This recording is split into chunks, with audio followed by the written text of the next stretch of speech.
Hi guys, James at Rampant Lion Reviews again for you today with another beer review. For this one, we are going to head up to Norway once again, and we're going to return to a brewery that has featured on the channel a good number of times before. This must be review number 15 or so that I'm doing from this brewery, and they are probably one of the best known Norwegian craft breweries these days. I've had some really nice beers from these guys over the years, and I would say that they're best known for their kind of hazy New England IPAs and also for their big kind of sweet stouts that they do as well, actually.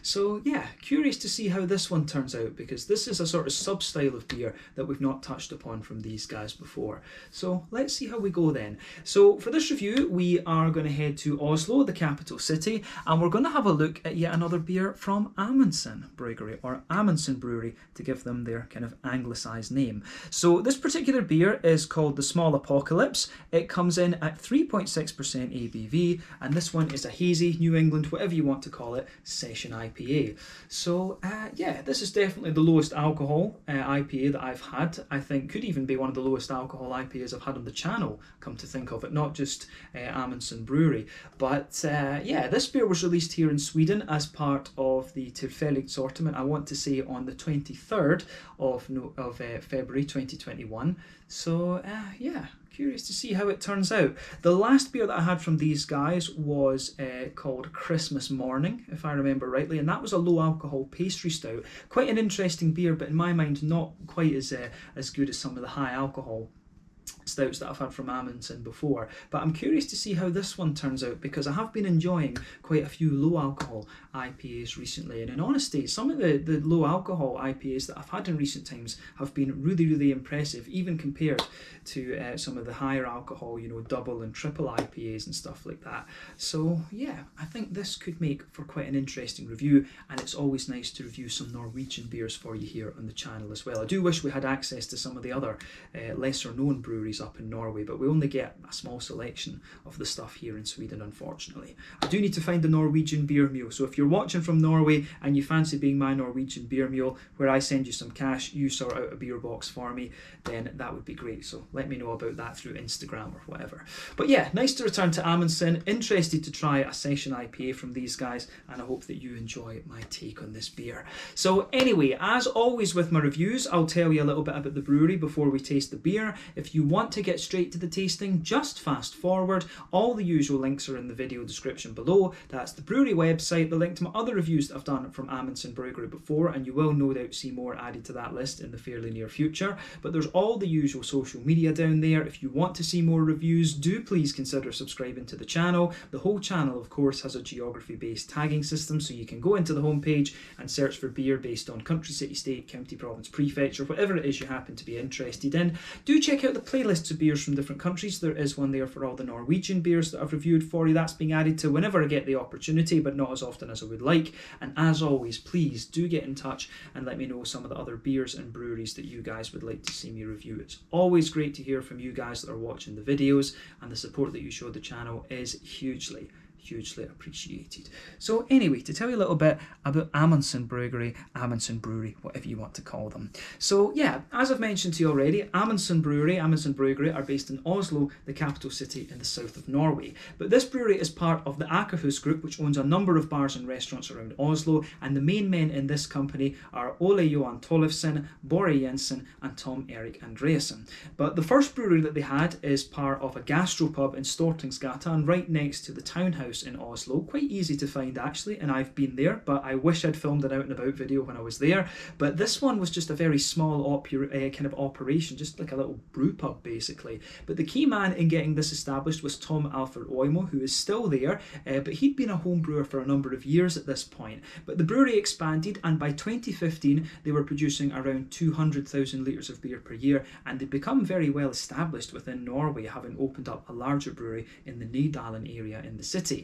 But in 2016, the parent company purchased a property company called Halketo Eiendom, and with this they acquired the Bjørnerdevegen Fjorton property, Bjørnerdevegen 14 to put it into English basically, and this was in the Halkato area in the south of Oslo, and this property was turned into a 3,500 square metre brewery, and the brewing there began in late 2016 with the new brewery capacity being around 1 million litres of beer per year.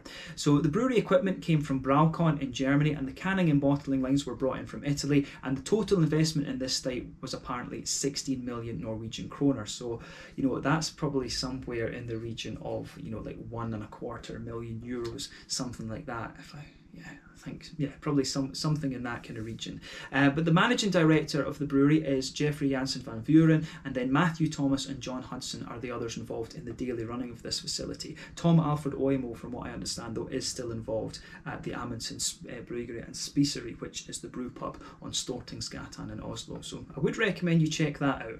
But the artwork on the cans, of course, is very distinctive. It's designed by the American painter John de Villiers, and in 2019 these guys produced 9,500 hectolitres of beer, 950,000 litres in other words. And as of February 2021, when I'm filming this review for you, these guys have produced around 130 different kinds of beer, and as I said to you earlier, they are one of the most recognisable Norwegian craft breweries these days, I guess, outside of Norway. Maybe Norwegians might argue with that, but yeah, Lervig, Amundsen, and Servicium and Hand Bryggeriet are probably the most recognisable Norwegian craft beer brands these days. Of course, you've got Nygnau, but they're owned by Hansa Borg, if I remember rightly. So Amundsen, Lervig, these are probably the two biggest craft breweries that you will find across Europe these days.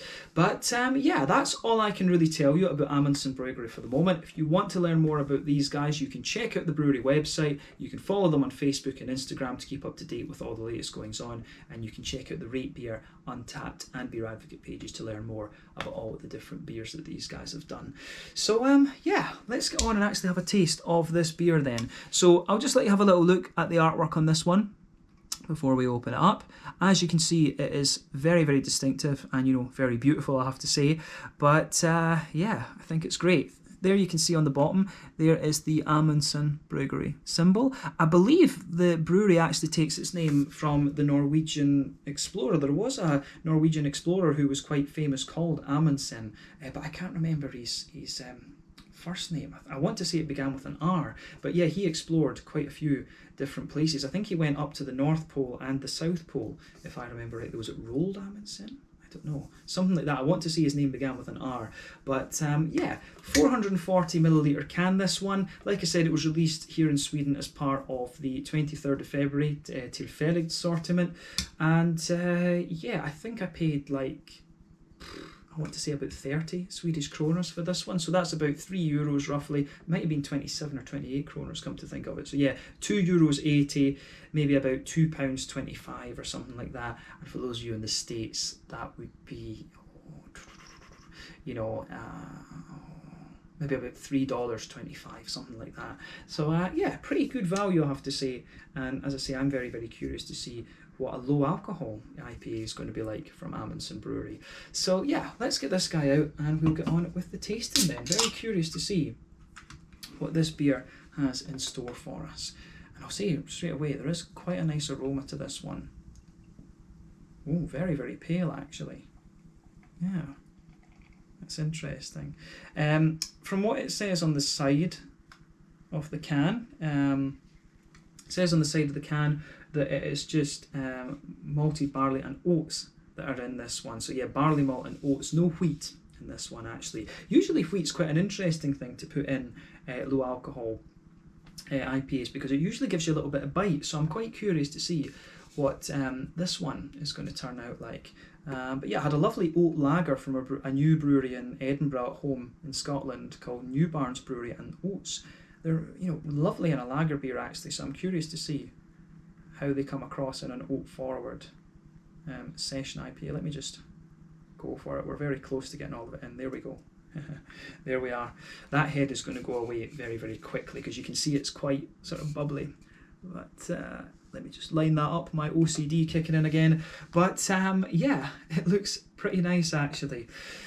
Yeah, maybe got the perfect pour with this one. But yeah, as you can see, this beer, I think on the camera, just looking at the little viewfinder there, it actually looks a lot more kind of bright and yellow than it does in real life, to be honest with you. It's actually about the same level of yellow as the can, to be honest with you.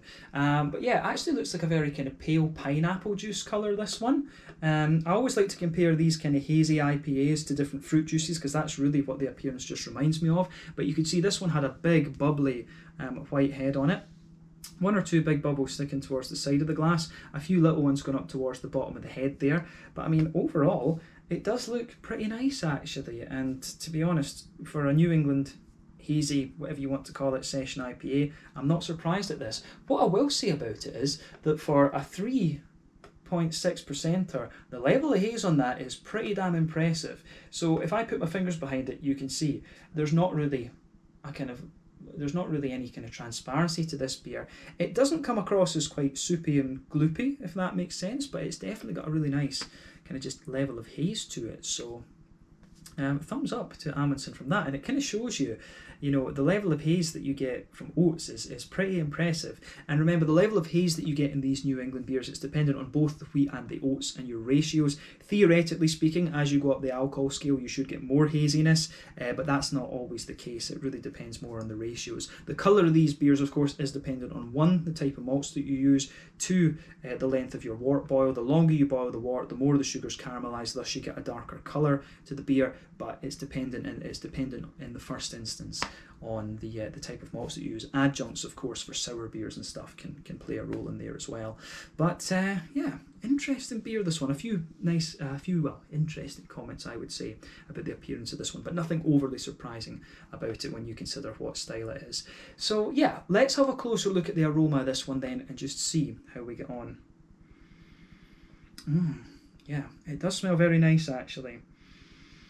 Yeah, so yeah, for me, session IPAs do seem to have quite a common aroma to them actually. This one doesn't come across as bitey as some of the ones that I've kind of come across, but straight away with this one you get a really soft kind of white bready character coming out of it, and you can smell the oats. I mean, the oats come across as really quite powdery and almost slightly dry in this one, but at the same time they give you a really nice kind of smooth, they really give you a very nice kind of smooth sweetness actually, and I think that goes together really nicely in this.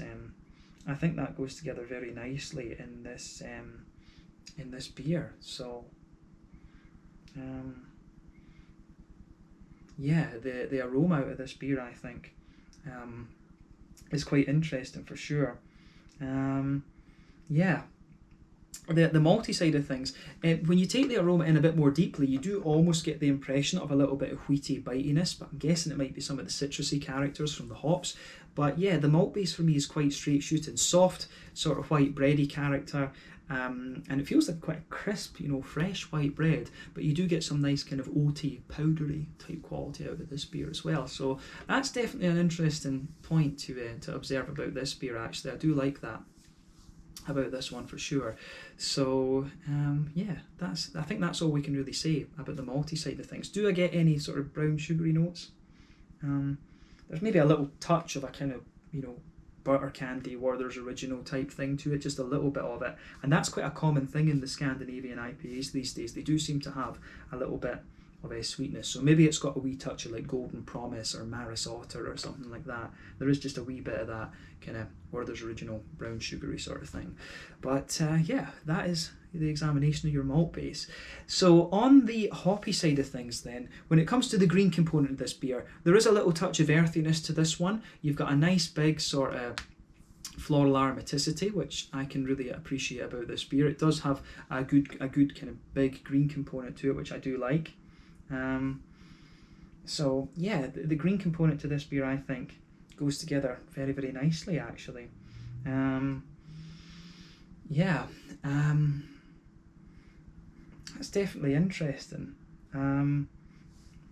Yeah, I mean, the green component has a nice big floral character to it.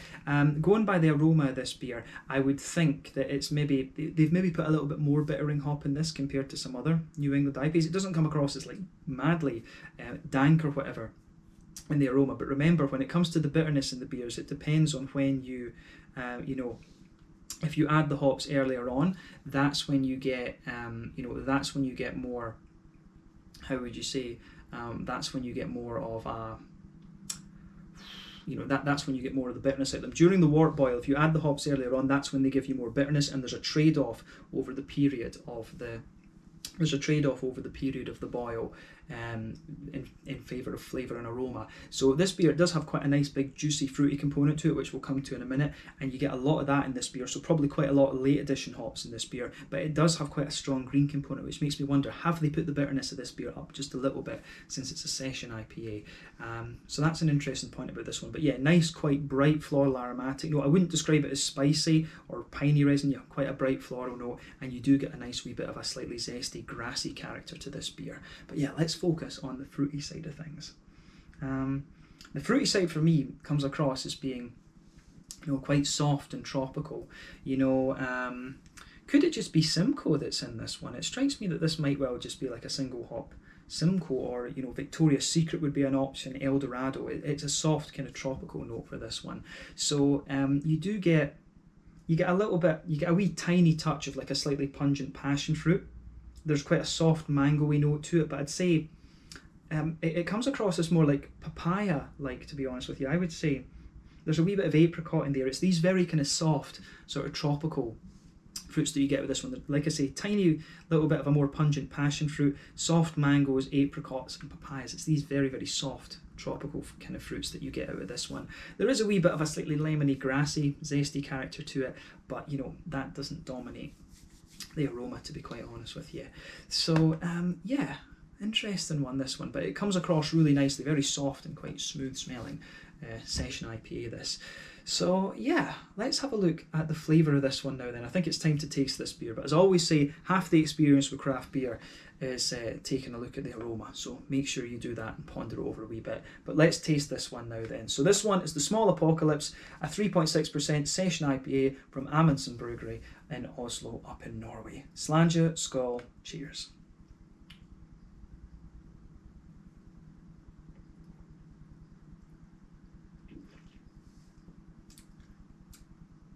Oh yeah, when you first take this beer in, it does actually give you quite a nice little bite, actually. And you know, that's one of the things I always find about these session IPAs. They tend to just be slightly more bitter. Sometimes they could have a little bit of wheaty bite to them as well. That's how they kind of compensate for the lower malt content, I think. They just usually come across as being a little bit, you know, bitier and a little bit more bitter, to be honest. And I think, you know, it works for them. It really does work. It's a style that I haven't really gotten into until quite recently, to be honest, and probably I should have. I probably should have got into this style a bit earlier than I have.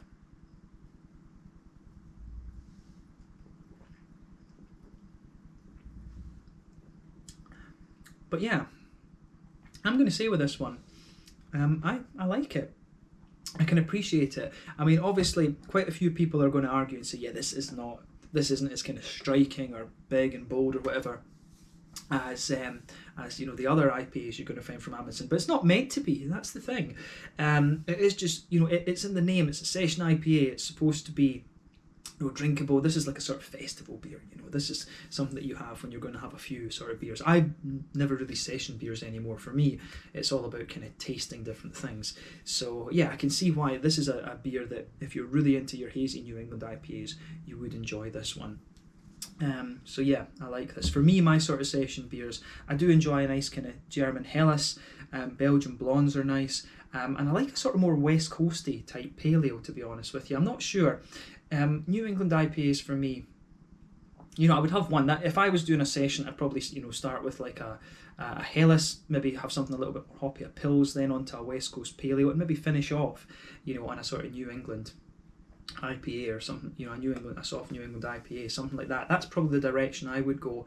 But yeah, this is the sort of beer that you could kind of start off with if you want something a little bit more hoppy, you know. But yeah, interesting, definitely interesting, this one. So thumbs up, pardon me, to Amundsen. This is a solid session IPA, and as I say, I've been impressed with a number of session IPAs I've had recently.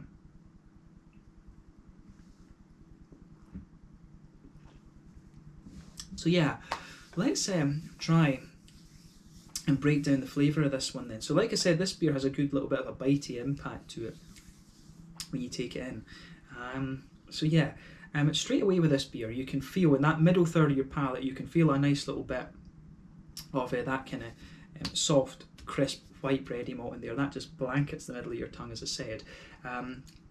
You can feel as you go further into the aftertaste, there's a nice little bit of a kind of, you can feel there's a nice little bit of a kind of smooth oatiness to this one. And the oats, the further you go into the aftertaste, the middle of your palate does dry out a little bit, and the oats just come across as being slightly more powdery, if that makes sense. And you know, that little bit of that Werther's original brown sugary note that I was picking up in this beer, I really don't get so much of that in the actual flavour of this beer, which is quite interesting, because I would have expected to get more of that.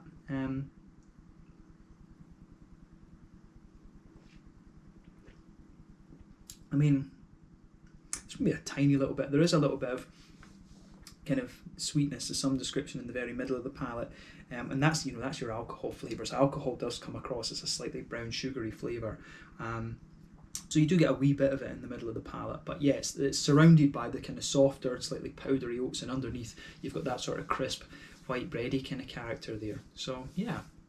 It's interesting. I mean, the malt base, when it's 3.6%, the malt base is going to be pretty straight shooting, to be honest with you.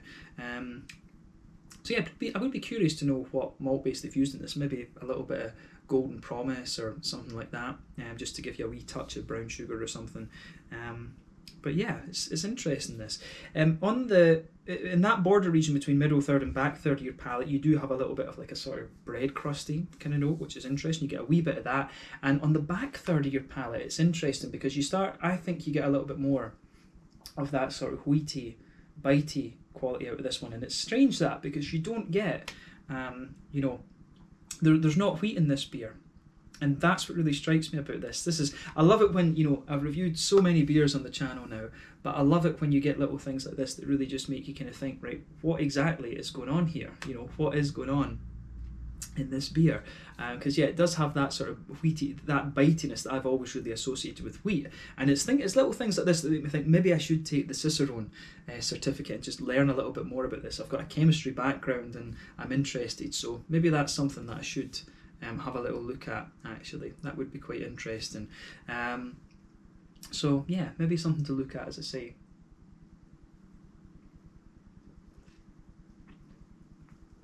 But yeah, definitely a wee bit of bitiness on the back third of your tongue. But yeah, as I say, as you progress further into the aftertaste, the malty side of this beer really does lean overwhelmingly towards the kind of oaty side of things, and it gives you that little kind of powdery oaty quality. But yeah, on the hoppy side of the beer then, so in the back corners of the palate you get a nice little touch of earthiness out of it. There is a little bit there, but then as you move further forward it quite quickly becomes more kind of floral and aromatic, and as you reach the kind of front corners of the palate, that floral aromaticity does grow, but it gets a wee touch spicy on the very kind of front corners of the tongue. But then round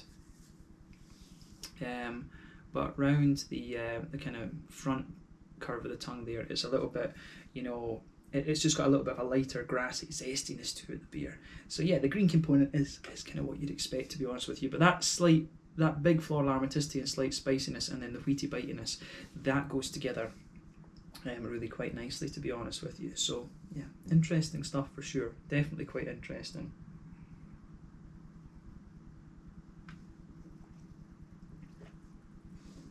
Yeah. So, in terms of the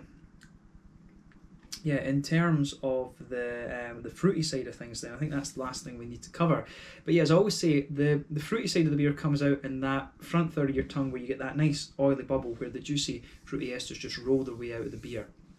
So, on that border region between front third and middle third of your palate, you do get a wee bit of bread crusty note again, and then underneath the fruity part of the beer, it's a little bit more kind of oaty and smooth, if you like.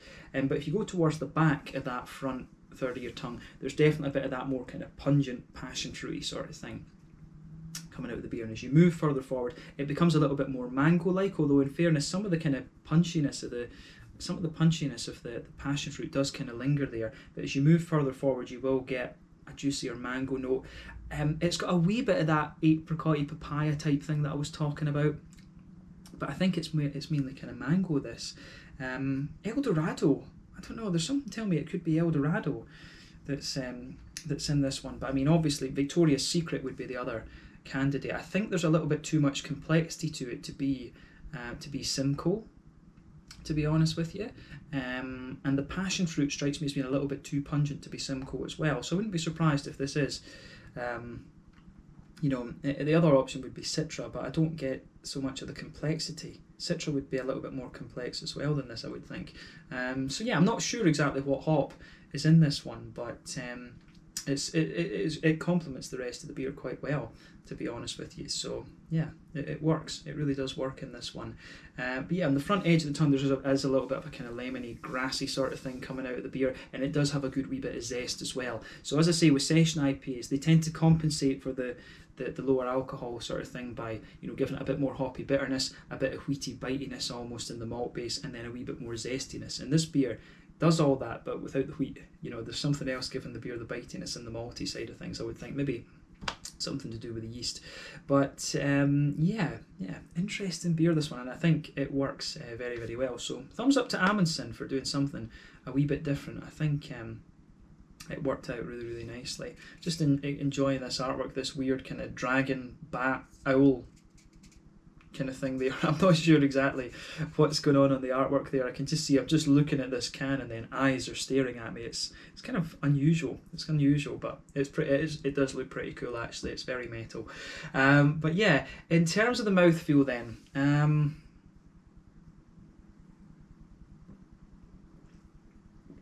you know, I'd say this beer, top end of light bodied, bottom end of mid bodied.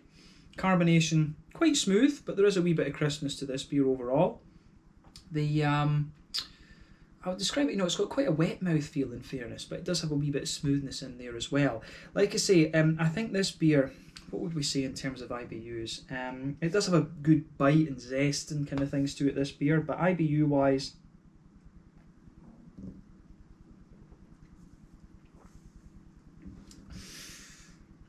yeah, I think, you know, to be honest, I think it could just be, you know, sort of 30 IBUs, or maybe, I think it's 40. I think it's got 40 IBUs in it, this beer. I think it's got just a little bit more than your standard New England 30. I think it's got a wee bit more than that. The other thing is, I could be, you know, drinking this quite fresh. To be honest, you can feel a little bit of the hoppy dustiness on the side, which usually comes from the dry hop, and you do get a little bit of that out of this one. So yeah, on the front kind of curve of the tongue, there's a little bit of zestiness there, as I say.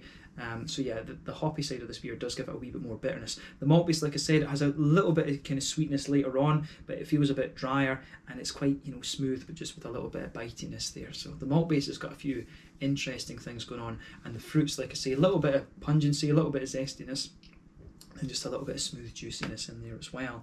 So yeah, this has been a really interesting beer to try actually, and I've enjoyed this one. I think they've pulled off the session IPA really well, so well done to Amundsen for this one. Definitely quite a bit of food for thought with this beer, I think. So yeah, 2 low alcohol beers reviewed from Amundsen, and I think when it comes to the low alcohol stuff, I think probably I do prefer the IPA. If I have to choose a low alcohol beer, probably an IPA or a pale ale would be my choice rather than one of these low alcohol stouts, to be honest with you. I think you need at least, you know, open to being proved wrong, but I think you need at least 6% to have a properly good stout, in my opinion. But yeah, prove me wrong on that, guys. Give me some low alcohol stout recommendations. Let's see how we can do with that. But yeah, let's leave it at that for this review then. So this one was the Small Apocalypse, a session IPA coming in at 3.6% ABV from Amundsen Bryggeri in Oslo, the capital city up in Norway. Cool to do another Norwegian review for you. I do have another one that you'll see fairly soon, which is that is quite a big ABV beer, that one, so you can look forward to that. But yeah, thank you again for watching my reviews. Until the next time, please like, subscribe, share, all the usual YouTube stuff. Let me know your own thoughts on this beer in the comment section below. Let me know what your favourite beers are from Amundsen Bryggeri as well. We will no doubt return to these guys sometime soon, and do give me some other Norwegian brewery recommendations and some session IPA recommendations too. Thanks again for watching. Catch you guys in the next one. Sláinte, skål, cheers.